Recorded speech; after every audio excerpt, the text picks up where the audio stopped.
Fortunately, we are able to be more nimble and we are able to respond to these introductions of technology tools much faster. For example, way back about almost 8 to 9 months ago, we had decided that we are not going to ban ChatGPT. We are going to embrace it across the faculty pool, and we are going to first of all train ourselves on it, right? Because no matter what we do, we always find that the students are far savvier than we are. So we had to go through this training. So that was the first thing. We had to build our own skill set to understand. Secondly, we said that these tools, we will help students to leverage them rather than kind of treat them as something that we should not have in the educational institution. So we went from building it into the course curriculum. We have put it into the assessment system. We have almost done away with closed book exams. The students are free to use technology. But the challenge is on the faculty to design question papers or assessment tools such that the opportunity for misuse of these tools can be reduced as much as possible. So that's the first thing that we've done. Second thing, as I mentioned, is the training of our own faculty members. For example, right now, as I speak, we are going through a very high-end generative AI technology training program, all 25 faculty members. And all of us have to pass that generative AI, and it is being run by Great Learning, which is our it's our for-profit arm, which does a lot of online programs across the world. So that's how we are looking at this elephant in the room of generative AI, ChatGPT, Gemini, Perplexity, whatever you want to call it. And we have agreed upon one thing, that we will embrace it rather than be afraid of them.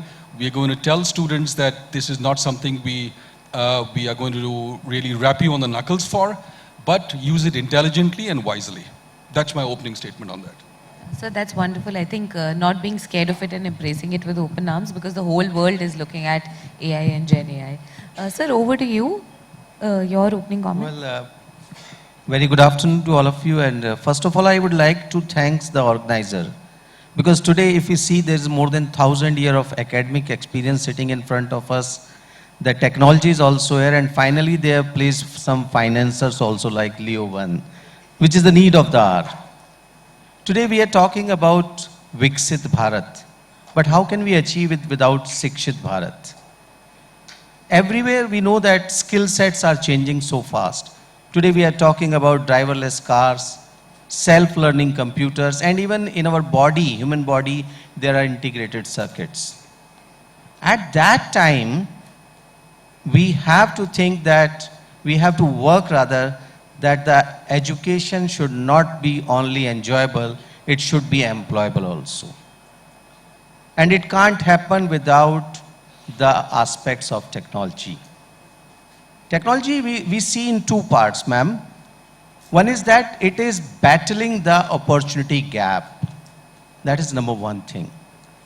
Number two, a morning AIC chairman was speaking, its technology is not bridging the gap, the, you can say, distance gap, or it is also bridging the temporal gap, the learning outcomes, which is the need of the hour. So, the thing is that if we really want, our students, our kids, our family students, the best part with them is that they have every information on their fingertips. But nobody is thinking that they are surviving in the most transformational age of human history. Everything is changing. Disruption is now a new normal. So, we don't have any other option to make them adopt it so that they can have a better learning outcomes. They can think in a much better way, in a very creative way. So I feel, and that's what we have done at our university, that we are integrating every program with industry, just not with the industry, rather integrating with the technology. Be it our architecture program or engineering program or management program, everywhere we are involving technology. Just I want to conclude. In morning, Professor Premvrat, who is Bhisham Pitama of education, he was saying, very rightly saying that there are risks involved in it. So, and we cannot deny that the teacher aspect is required. Sir, very rightly you have said, because technology is giving one solution for all. That is not fitting to everyone what we require. That is why teachers' involvement is important. So both teacher and technology is shaping, is bridging the gap what is required for the Sikshit Bharat leading to a Viksit Bharat. Thank you. Absolutely interesting and incredible line of thought here, sir. I'll come back to you. Sir, over to you. An extension of the same line of questioning here. Can we talk about the new age digital classrooms now being led by artificial intelligence? How far is this in the future? What does the timeline look like? Or is this just a beautiful thought that's too good to be true?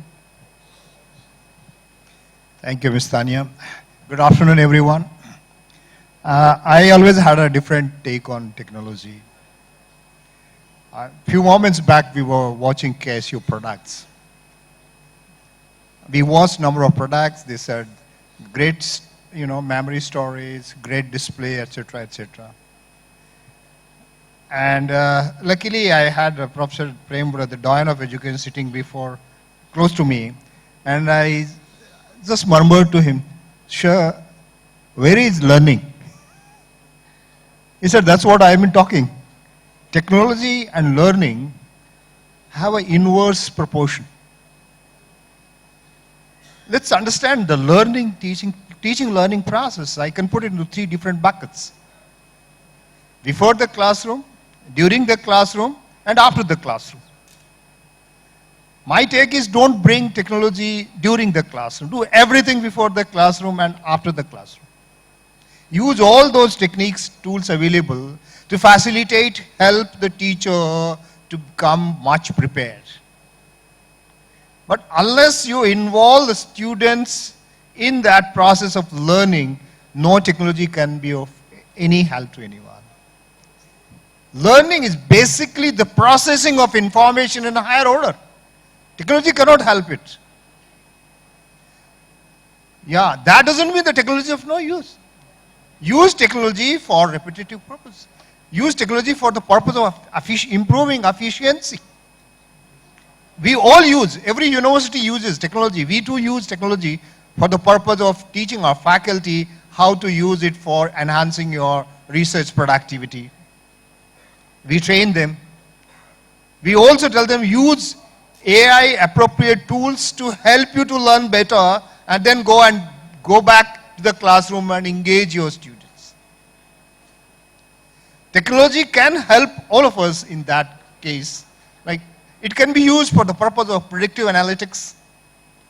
It can be used for monitoring day-to-day, online operations of your entire education. It can help us to identify problems early. All this can help the management to take appropriate decisions much before then things go out of way.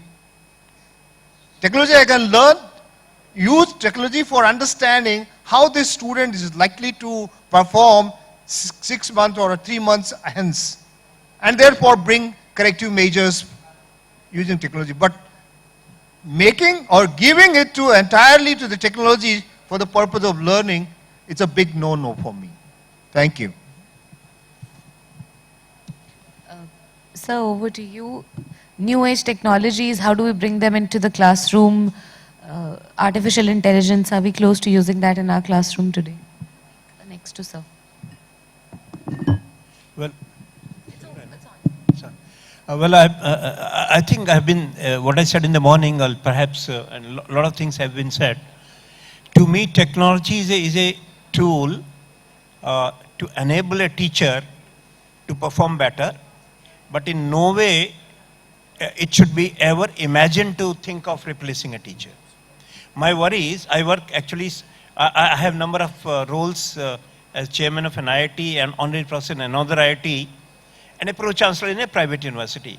My concern is about the way private universities look at this technology. The moment AICT said that 40% teaching can be online, the first impression will be cut down faculty by 40%. If this is the response, it's going to be disastrous for the society. To me, therefore, a teacher should be enabled to perform more effectively with a wider reach, in fact, but to think of cutting down the faculty. Secondly, attendance. I'm giving a case where when I was a conventional teacher, I'll take attendance by calling the name. Now this biometric attendance, look at the negative side effect of this. I just don't know whom I'm teaching. Earlier, every day when I'm calling by name, I got to know my students and I'm able to build up 50 years back relationship that I taught them. Today, I don't know even a single person. Thirdly, I see my class coming, in IITs perhaps much less than compared to an NCU, totally empty-handed, not even carrying a pen, and they just forgotten taking notes.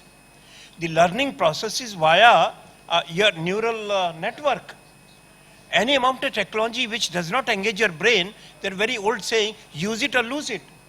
My worry is that if we think that we do not require students to engage their brain, and AI will do it. AI, for your information, was first coined in 1956. It is the over-marketing of AI that has brought in such a big hype. AI, in any case, is artificial. Cannot be ever imagined to replace real intelligence. Nurture it for, use it for nurturing real intelligence. Never think of replacing it. And therefore, very cautiously, cautiously, the private, particularly privately managed institutions must not look at it as a labor-saving or faculty-saving device. And hence, while it's a great tool, I am a great admirer of technology, but use it only to enhance efficiency without eroding effectiveness of teaching learning process. Unfortunately, effectiveness part we have not studied. We are only talking about efficiency. We have not talked about the effectiveness, and I believe that if a case study is conducted, the effectiveness of teaching learning process during COVID period, you will get the answer. Thank you. Thank you, sir. Thank you so much. Can I quickly bring in Manik here as well, just to have the other side of the perspective, before I come to you, Vadva sir? Thank you, Tanya. So I resonate with a lot of statements, till now, but I'll just respond with two specific trends which, we are all seeing. Larger generative AI trend, of course, has been, talk of the town. We have all discussed it. We have all seen it. But what is actually coming out of it is hyper-personalization of learning experience of each student. So think of a, situation where a student is now able to, through online learning, create a very specialized and personalized learning path for himself or herself due to the advancements in generative AI. Now that is something which has really changed the whole perspective of online education and generative AI and use of technology in the whole online education perspective. The second important innovation, and what Dr. Vrat also just mentioned on the 40% credits can come from online education as per AICTE's thoughts. I would say another important trend, and I'm very proud to say that Coursera for Campus has been a path-breaking innovator in this space, is introduction of online credits or for credit integration of online content into the curriculum. Now this trend, or I would say this methodology or this facility, which sir also just mentioned that he has also implemented in his institution in Great Lakes, also talks about a lot of innovation and benefits that can accrue to students while studying industry micro-credentials like from Google, Meta, IBM, Microsoft. And suddenly you have those courses and content available into your curriculum, and suddenly the students' acumen, students' employability quotient, and the institution's outcome that they are expecting from improvement of academic excellence to heightened employability quotients, improvement in rankings, and of course growth of revenues are all met, I would say definitely met through introduction of these two trends of generative AI into the teaching, learning, pedagogy and the curriculum. So that's my specific take on this. Okay, and we'll also come to the efficiency versus effectiveness bit towards the end of the conversation once I have all the academicians talk about it. Sir, over to you. New age technologies, where do you foresee them going, and how long before Gen AI becomes the classroom reality in India? Thank you, and good afternoon, ladies and gentlemen. I think this morning when the chairman AICT spoke to us, he set the ball rolling by speaking on the main theme, and that is empowering future minds. And now we are talking of teaching and learning processes for innovation and shaping the higher education. Now, I have no doubt at all. I've been making my notes this morning and even earlier. I have no doubt that India's education system, the education sector, is and shall be an enabler for a change. In fact, the process has already begun, to my thinking, with the introduction of NEP 2020, which contains very, very novel clauses, ideas, and schemes for implementation towards teaching and learning.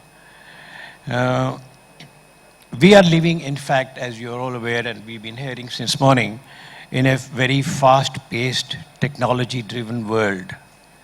The ability to think critically, innovate, collaborate, and adapt is essential for success for our future generations.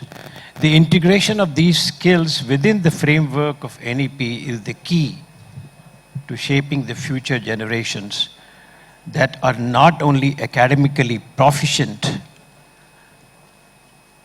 I'm sorry, I use I notes much more than I can put across.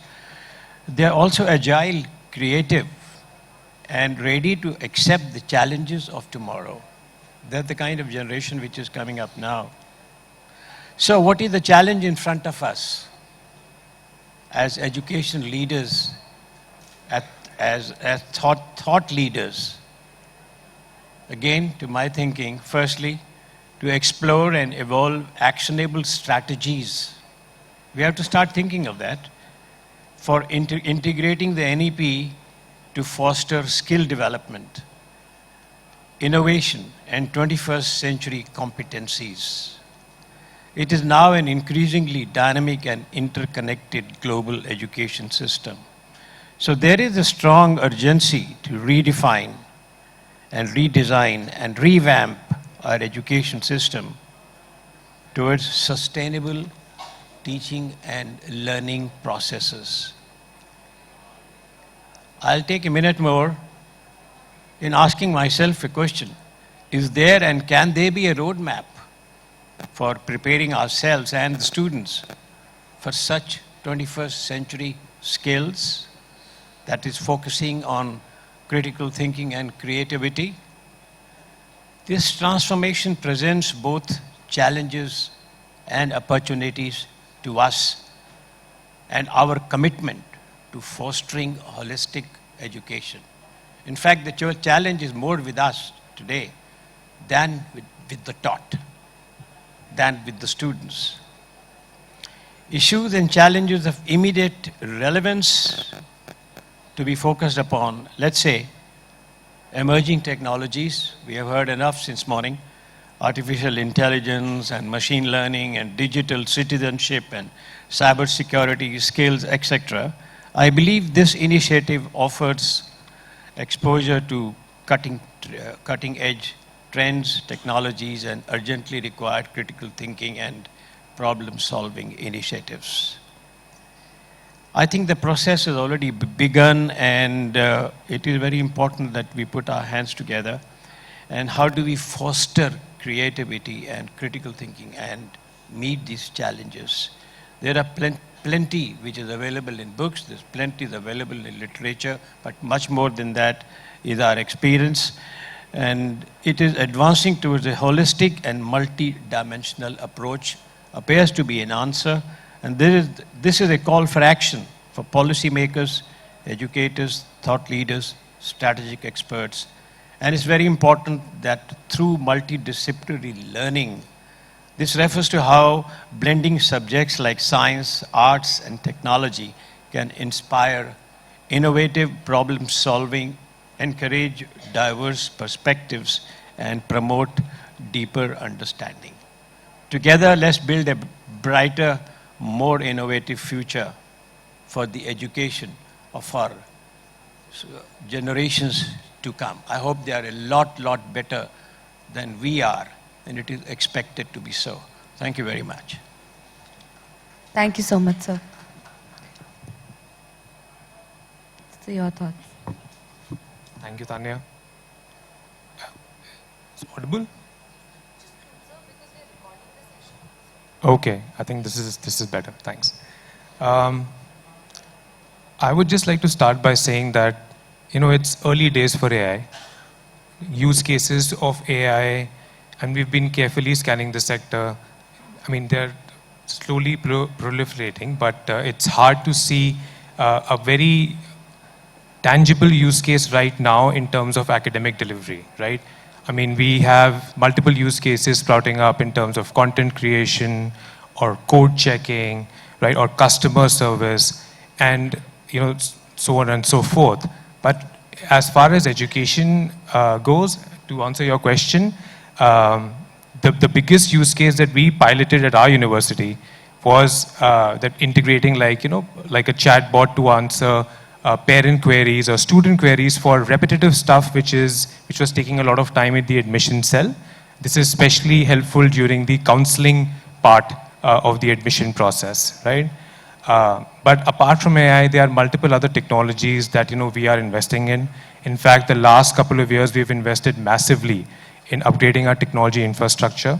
So we have 4 universities spread across 3 different states. One of the initiatives that I would like to quickly talk about, right, is this initiative started by our chancellor. It's called the DLC, which is a digital learning classroom.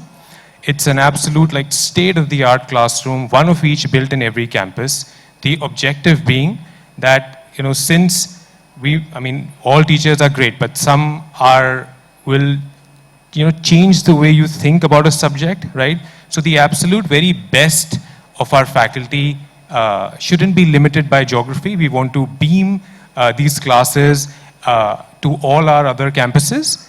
And these classrooms have a tremendous amount of engagement, right? So it's not as if the way it's set up usually that I'm talking and everyone here is a passive listener, right? I mean, it would be so amazing if we could do live polls right now, or I could just give you a question and you have your screens in front of you and you could just answer it at live, and I get your feedback tabulated for me to kind of get a sense of where you are in your understanding of whatever it is that we are discussing.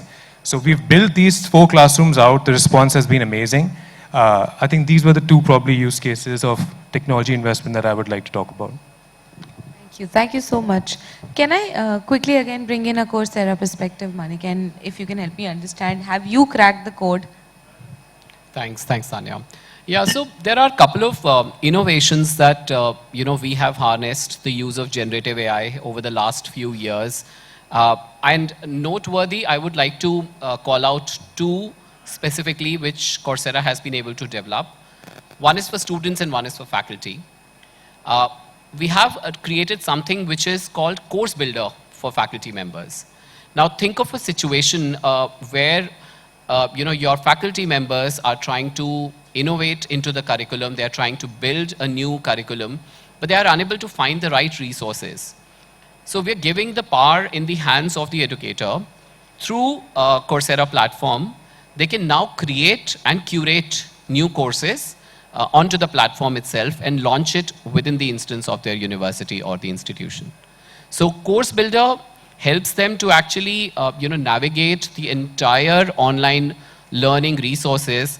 So think of your faculty trying to write a quick prompt about creating a new course on, say, general management for an undergraduate student, and then them to be able to pick up a video from Google, another case study from Stanford, or a snippet from Northwestern University, and then add it into the instance of your own university and add your own personal content and launch it. So this way, you can add a lot of personalization, which I was earlier talking about, into the content. So that's one which is extremely appreciated, well loved by the industry and academia both. The second part is something called as a very personalized 24/7 tutor, which students are able to access, which we call Coach. So it's a mentor, it's a student mentor which is available on the Coursera platform. Now imagine a rather longish course which a student has been assigned, and he and she has to complete it in a certain designated time, but they're finding it very difficult. So the use case we have developed is using Coach. A student can actually write a prompt, hi, I'm finding this particular video very cumbersome. Can you give me 3 bullet points of this particular video? And then also give me some practice questions and test my knowledge of previous modules, whether I've understood or not. Now, Coach will, like a personalized tutor, help that student to go through with that journey. Now, what I'm trying to come home to the point at a larger ecosystem level is that knowledge about generative AI and content is, and as Sir also said, that it's not just only generative AI. There are skills like critical thinking skills. There are skills like problem solving skills, which are kind of getting missed out in the larger scheme of things. So by introducing technologies like these, we are also helping students develop these skills, which is in very high demand by the industry overall. So that's my perspective on hyper-personalization. Thank you. Thank you, Manik, I just for that wanted perspective. to add a word about Yes, sir. what. May I? Yes, sir, of course. Yeah. Thank you. And I have a little brief with me on Coursera that you spoke about. And of course, we don't have to hesitate these days to go in for e-learning platforms, extremely important. And Coursera is one of the most significant ones, and most important ones. It's an e-learning platform that offers, as you brought out, high quality training worldwide. And at the moment, there are 100 million users, right? And advantages, it's self-paced learning. It's very cost effective, it's convenient, it's accessible, and it's rewatchable. So choosing the right platform is very important, and it's an excellent education approach that aims to customize learning for each student's strength, needs, skills, and much more than that, his personal interests. Thank you so much. Thank you, General Wadhwa. Jones sir, we'll start again from you, and in the interest of time, we'll keep this conversation crisp for everyone. We've discussed about what implications and implementations of technology would be in a classroom. But can you briefly highlight one challenge each that you are facing in terms of implementation of new age technologies in the classroom when it comes to a different gamut of students? Everybody has their own needs. So how do you kind of keep everybody at equal?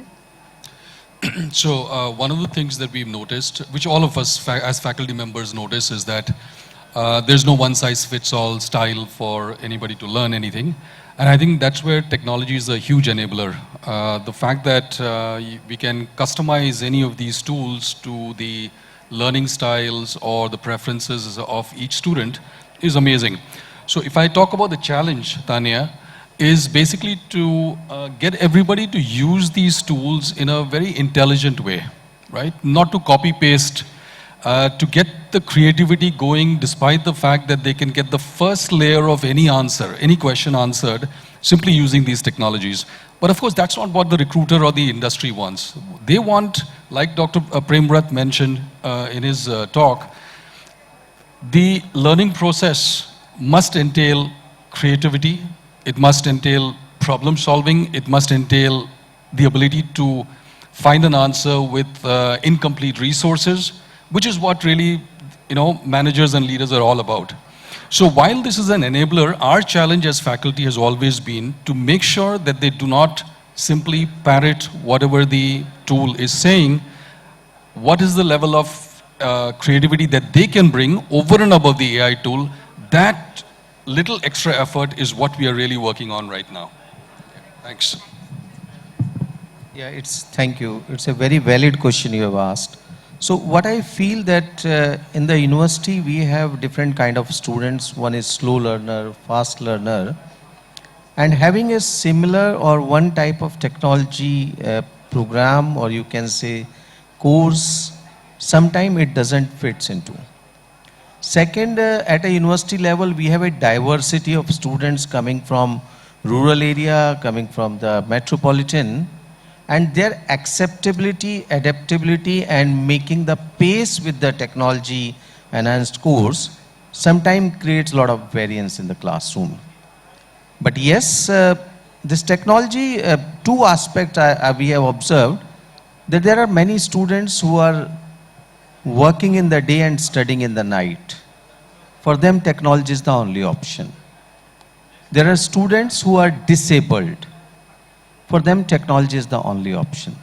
So if we look on, we have a center, what we call as London Learning Center at our campus, where we are giving skill sets to the specially abled children.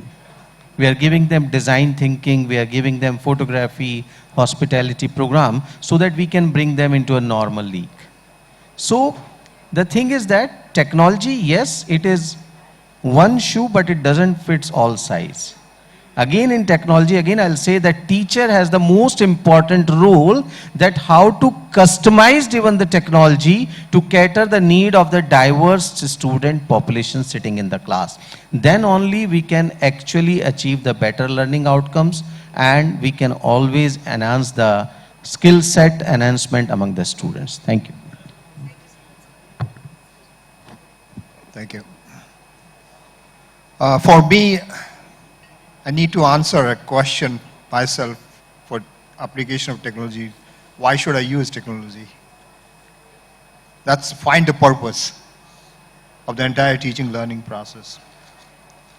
I wouldn't like to touch the core of learning as far as the technology is concerned, because technology doesn't help you to activate your brain neural system. The neural network, unless an individual aligns or realigns, technology cannot help it. Yeah, the peripheral aspect of teaching, use technology to the hilt wherever possible. Create efficiency in the system, use technology. Facilitate students. I give a case when one of our students was, had a serious accident. She could not get up from the bed for months together, and she asked her to, can you help us to take examination online? Yeah, that's where the technology came, helping their child. Similarly, if you want to track a student's progress, use technology. Identify issues and problems so that you can take corrective actions in the time. Technology, no doubt, it could be boon as well as a bane. Giving ready-made answers, whether it's a ChatGPT or any other AI tool, would really harm learning. That's my take. More the activation of the brain's cells, more the student is involved, the lesser the technology intervention is desired. Thank you. Yeah, actually, almost saying. In fact, to me, the biggest challenge of digitalization is a huge spectrum of the diversity amongst the educational institutions. There are institutions which are richly endowed with money, and therefore the digitalization across the country requires huge investment in education. Because there are classrooms which are not worthy of even calling classroom, and therefore there is no way that you can use digitalization to enhance. So therefore, if the government gives a huge support and incentivization in developing digital enabled classroom, smart classroom, because only then we can make best use of it. But right now, as you know, that although we say so much about the NEP 2020, the budget for education has remained almost the same for the last 50 years. Therefore, if you really want to use technology which requires huge investment in education, at least for the infrastructure development, the government should come in a big way, irrespective of the government or private institutions, because this dichotomy between government and private is doing great damage, because both of them are serving the same cause of developing human resources for the country.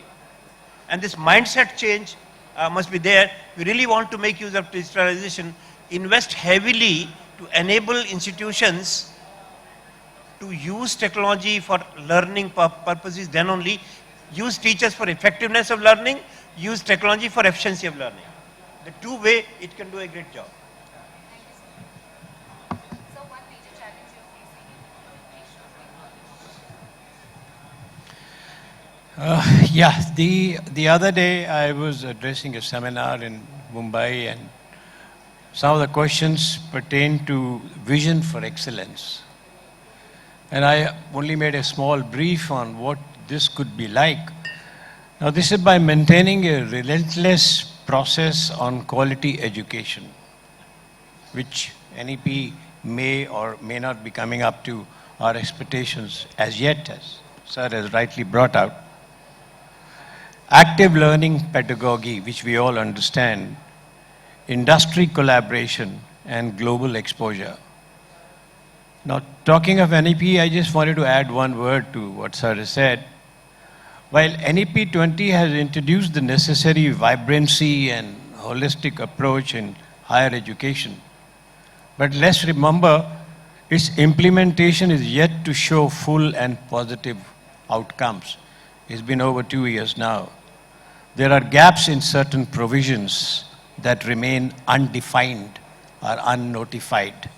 And to my thinking, those gaps, for instance, there is no clarity on adopting a uniform university nomenclature across state, central, private, and deemed to be universities. Am I right, sir? And also, medical and legal education have been excluded from its ambit. Hence, the need for clarification and alignment to the NEP before we implement it and go gaga about it. We are all speaking about it, but on ground, I really don't know. The views differ. Thank you so much.